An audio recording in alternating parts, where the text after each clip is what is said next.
SeaWorld is keeping a close eye on a killer whale blamed for killing a trainer. SeaWorld star Orca, Neptune, shocked everyone when a routine show turned into a deadly attack on his trainer. But this chilling incident is only the beginning. Across the world, other orcas have also turned from performers into predators. What happened in those final moments? Join us as we reveal 8 terrifying encounters between orcas and their trainers that will leave you stunned. Blue Horizon Oceanic Park in sunny San Diego, California, was a popular destination for marine enthusiasts, best known for its orca shows. The park offered modern aquariums, dolphin encounters, and a colorful coral reef exhibit. Its main attraction was Neptune, a giant 20-foot-long, 10,000-pound male orca who performed 6 weekly shows, drawing large crowds and generating significant revenue. Though beloved, Neptune exhibited concerning behavior. Trainers observed him slapping his tail on tank walls and occasionally ignoring commands. Staff raised management concerns, but financial priorities kept the shows going. Ellington, a 27-year-old marine biologist and Neptune's lead trainer, was confident in her connection with him. Raised along Oregon's coast, she joined Blue Horizon after earning her degree and trusted she could manage his unpredictable actions. However, a senior trainer had previously recommended Neptune's retirement due to signs of increased aggression and withdrawal. Management declined, and the trainer resigned in protest, a decision that carried serious future implications. During an afternoon show, after a smooth start, Neptune and Maris prepared for the finale, a synchronized swim. Suddenly, Neptune engaged with Maris, grasping her midsection and moving her forcefully against the tank walls. About 500 spectators watched in stunned silence as trainers attempted to calm him using distraction tools and poles, but his challenging behavior persisted for over a minute. Rescue divers removed Maris from the water where she had sustained serious injuries, including fractured ribs, a punctured lung, and blunt trauma. Despite urgent medical attention, she was pronounced deceased at the scene. The incident caused immediate disruption. Visitors were evacuated. The amphitheater was closed off, and Blue Horizon permanently suspended all orca performances. Maris's family filed a wrongful death lawsuit against the park, citing negligence and ignoring warnings about Neptune's distress and the inadequate conditions. The lawsuit was settled out of court. Blue Horizon agreed to compensation and committed to supporting marine conservation and research on the well-being of captive orcas. The tragedy deeply impacted the marine park industry, resulting in a permanent ban on orca shows at Blue Horizon. Other attractions remained, but the loss of Neptune caused attendance and revenue to decline, eventually leading to the park's bankruptcy and closure. Neptune was transferred to a marine sanctuary in British Columbia, providing him with a more natural and less stressful environment. His story underscores the complex risks and consequences associated with keeping orcas in captivity. After hearing these stories, how do you feel about the future of orcas in marine parks? Share your thoughts. Loro Park, situated along the coast of Puerto de la Cruz in Tenerife, is a large wildlife attraction covering over 100,000 square meters. Created as a refuge for parrots, the park expanded to include dolphins, penguins, sea lions, and its highlight, the Orca Ocean Exhibit, a spacious area with pools and seating designed to showcase killer whales. The main orca, Takuya, a 6-year-old male weighing more than 3,300 pounds and nearly 20 feet in length, was a crowd favorite. Behind his impressive performances, however, Takuya's life was marked by challenges. He was separated early from his mother, Taima, who distanced herself due to her own difficult past. Takuya was then cared for by a surrogate orca, Kayla. This pattern of distress extended through generations of orcas in human care, leading to lasting emotional strain. In 2004, Takuya and his half-brother Trua were relocated to SeaWorld San Antonio. There, interactions with longtime resident orcas caused significant stress and left visible and emotional marks on Takuya. When later transferred to Loro Park, many hoped for a gentler environment, but past difficulties had made Takuya's behavior unpredictable. Claudia Volhardt, a 29-year-old marine biologist from Germany and then Europe's only female orca trainer, worked closely with Takuya. Dedicated and knowledgeable, Claudia spent months developing trust with him, using positive methods to guide his behavior. During a routine session, designed for Takuya to gently touch Claudia's feet in the water, his demeanor shifted unexpectedly. Instead of the usual gentle touch, he made a powerful impact against her chest, knocking her into the water, followed by a forceful series of movements. Takuya's large body repeatedly moved against her, pulling her down to a depth of 40 feet. Claudia received significant injuries to her arm and elbow. Fellow trainers watched anxiously as Claudia struggled underwater. Eventually, Takuya released her, allowing her to surface and be assisted. She was taken to the hospital with a broken elbow, a bruised lung, and deep wounds. Claudia faced a challenging recovery, both physically and emotionally. The incident deeply affected her perspective on orca care and raised serious safety concerns. In response, Loro Park paused water-based sessions and introduced stricter safety measures. The event fueled ongoing discussions about the ethics and challenges of keeping orcas in controlled settings, emphasizing how stress and confinement may lead to unpredictable behavior. Takuya's incident was not isolated. Shortly after, another serious accident occurred, highlighting the inherent risks in working with orcas experiencing emotional difficulties in captivity. If you enjoyed this video, be sure to subscribe and hit the bell so you don't miss any future episodes. Don't forget to share this video with your friends. It helps support the channel, and I'm excited to continue bringing you more great content. Just months after Claudia Volhardt's close encounter with Takuya, Loro Park experienced a much more serious incident. Alexis Martinez, a 29-year-old trainer with 5 years of experience, lost his life following an interaction with Keto, a large male orca weighing over 6,000 pounds. Keto, born at SeaWorld Orlando, had a challenging background, separated from his mother early, and relocated multiple times, which contributed to behavioral difficulties. Martinez had developed a close bond with Keto and was highly regarded for his expertise and commitment, but there had been warning signs. In the weeks leading up to the event, Keto showed signs of distress and was less responsive to commands. On December 24, 2009, during a rehearsal for holiday shows, Keto began the session normally, but gradually showed unusual behavior. After responding to a routine underwater tone, Keto didn't respond to efforts to regain his focus and approached Martinez in a threatening manner. The encounter was intense and prolonged. Keto used his bulk to push Martinez to the bottom of the 40-foot pool, holding him below the surface and preventing him from surfacing to breathe. Rescue efforts were unsuccessful, and Martinez sustained severe injuries. Initially, the park described the incident as a tragic accident, suggesting medical issues or equipment malfunction, with no apparent signs of trauma. However, the autopsy revealed a different reality. Martinez had suffered multiple compression fractures, deep wounds that matched Keto's teeth, and extensive damage to vital organs. Injuries on his hands indicated he was conscious and trying to defend himself. These findings contradicted the park's initial account and showed a pattern of concerning behavior from Keto.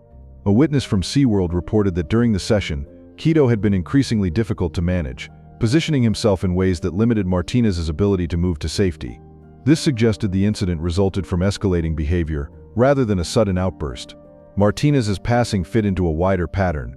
Research identified about 40 reports worldwide of orcas displaying challenging behavior toward their trainers, ranging from minor incidents to severe outcomes. Critics argued that captivity's unnatural conditions, social isolation, and constant human contact caused psychological stress, which could lead to aggression. This incident shifted public opinion on marine parks and captive orcas, fueling calls for change. Advocates for animal welfare highlighted the case as evidence against keeping orcas in captivity, stressing that these intelligent and social creatures suffer in confined spaces, which can trigger such incidents. The marine park industry introduced stricter safety measures, but faced criticism that these did not address the core problem of holding wild animals in unnatural environments. Martinez's family pursued wrongful death claims against Loro Park, bringing to light internal communications showing management was aware of Keto's behavioral issues but failed to adequately protect staff. Expert testimony emphasized the psychological impacts of captivity and the foreseeability of such events. This case caused significant financial and reputational damage to Loro Park due to lawsuits and falling visitor numbers as public attitudes shifted away from orca performances. It symbolized a growing global concern as similar occurrences surfaced in other marine parks, reflecting the risks tied to psychological distress in captive orcas. The Loro Park incident was part of a larger trend. Next, a troubled orca at Six Flags Discovery Kingdom would illustrate further how captivity can affect the behavior of these powerful animals. In July 2012, visitors at Six Flags Discovery Kingdom in Vallejo, California, witnessed a concerning event involving Shuka, a female orca temporarily residing at Marineland in France. This incident, recorded on video and widely shared, highlighted the challenges of caring for orcas in captivity. Shuka's transfer from France to California was a difficult journey that disrupted her daily routines and social connections. During a regular show, she started calmly, engaging in her performance as expected. However, without warning, Shuka suddenly acted aggressively toward her trainer on the pool platform, using her strength to unbalance him. The situation intensified as Shuka pulled the trainer into the pool and strongly interacted with him. The audience watched with concern as staff tried to manage the incident while prioritizing safety. The trainer eventually got free but sustained notable injuries and emotional distress after the unexpected behavior from an animal he had worked closely with. Investigations considered several factors, with one key theory focusing on Shuka's social isolation. She had previously shared her space with a dolphin companion, Merlin, who was moved away, leaving her alone. Orcas are naturally social creatures that thrive on strong pod bonds, so this change likely impacted her well-being. Critics argued that captivity's lack of natural social settings and constant human interaction creates stress that can lead to challenging behaviors. They also pointed out that operational decisions, such as relocating companions for logistical reasons, may have unintended effects on animal welfare. The incident led to criticism of the park and a temporary halt to orca shows. Six Flags faced reputational damage as visitors became cautious about attending, while regulators increased oversight and insurers reassessed their policies. Shuka was relocated to SeaWorld San Diego, where staff hoped a larger facility could better support her needs. Still, the accumulated stress from captivity and multiple moves likely contributed to ongoing difficulties. This event is part of a growing series illustrating the complexities and risks of keeping orcas in entertainment environments. Despite precautions, behavioral challenges persist due to the psychological impacts of captivity. These patterns extend back many years, underscoring the ongoing difficulties in managing these remarkable animals in such settings. In 1971, SeaWorld San Diego faced a critical moment that raised early concerns about working safely with orcas. On April 20th, Annette, Echis, a park secretary, joined a publicity event featuring Shamu, a 10-year-old female orca and SeaWorld's main attraction. At that time, safety guidelines were limited, and understanding of orca behavior was still developing. Echis climbed onto Shamu's back during the planned event, creating eye-catching promotional photos. At first, Shamu appeared calm and graceful in the water. Then, unexpectedly, Shamu shifted her behavior and released Echis from her back with considerable force. The situation intensified as Shamu held Echis by the leg and moved her through the pool, occasionally pushing her below the surface. Staff and trainers tried to intervene but had difficulty managing the orca's determined actions. Echis worked to free herself while sustaining serious injuries. Several trainers used poles to gently encourage Shamu to release her hold, allowing Echis to be pulled to safety. She received extensive medical care for deep wounds and significant leg trauma. This event was among the earliest notable cases illustrating the challenges and risks of close interactions with powerful marine mammals in captivity. It revealed gaps in safety and emergency response procedures at that time. Echis pursued legal action against SeaWorld for her injuries and related expenses. Though initially awarded compensation, this decision was later reversed on appeal, reflecting the complex legal issues around responsibility in animal-related incidents at entertainment venues. Despite this incident, SeaWorld made a few changes afterward. The event marked the beginning of a recurring pattern, as orcas continued to occasionally display unpredictable behaviors during human interactions in captive settings. If you could ask a marine park trainer one question about working with orcas, what would it be? Drop your question in the comments below. More than 30 years after the Annette Echis event, SeaWorld San Diego experienced another serious situation involving orca behavior. On November 29, 2006, Ken Peters, a highly experienced trainer, faced a prolonged and widely witnessed interaction with Kasatka, one of the park's more unpredictable orcas.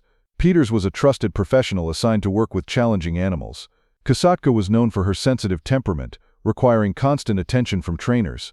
During an evening show at Shamu Stadium filled with families and visitors, their performance began as expected, with Kasatka responding cooperatively. As the show went on, Kasatka's behavior shifted subtly. Suddenly, she grabbed Peters's foot with considerable force and began pulling him toward the deeper pool areas, submerging him repeatedly. The audience watched in concern as this intense encounter lasted 9 minutes. Despite the difficult situation and injuries, Peters stayed calm and aware, signaling his condition to colleagues and conserving his energy. Trainers attempted to distract Kasatka from the poolside, but she remained focused. Physical intervention was avoided to ensure safety for everyone involved. Eventually, Kasatka released Peters, who reached the pool edge and was assisted to safety. She even crossed a safety barrier while following him, demonstrating her strength and focused attention. The trainer's injuries were serious, and the experience had a deep emotional impact. Spectators recorded the event, making it one of the most viewed videos illustrating the challenges of working with orcas. This was not Kasatka's first known difficult interaction with Peters, suggesting a recurring pattern. The incident revealed the limitations of existing safety measures and the risks inherent in close interactions with captive orcas. Kasatka's reputation grew alongside that of other well-known orcas with challenging behaviors. The Peters case became an important point in discussions about orca captivity and staff safety. With similar events increasing worldwide, it became clear that these powerful animals present ongoing challenges that cannot be completely managed despite training. The following case explores realistic scenarios highlighting the everyday risks marine mammal trainers face. Don't miss our deep dives into the untold stories of wildlife in captivity. Subscribe now and join the conversation.